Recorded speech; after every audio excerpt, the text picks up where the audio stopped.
So it looks like somebody installed Ubuntu Linux on the Google Nest Hub. Now, I don't have one of these things, but apparently a USB bug in the bootloader made it possible. Oops, the second gen Google Nest Hub is Google's smartest display yet.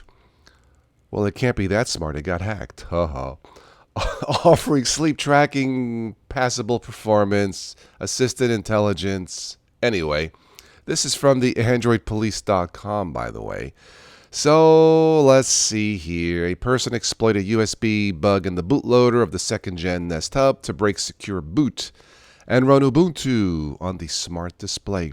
Notice there was Ubuntu and not like, Manjaro or BSD or something else. Interesting.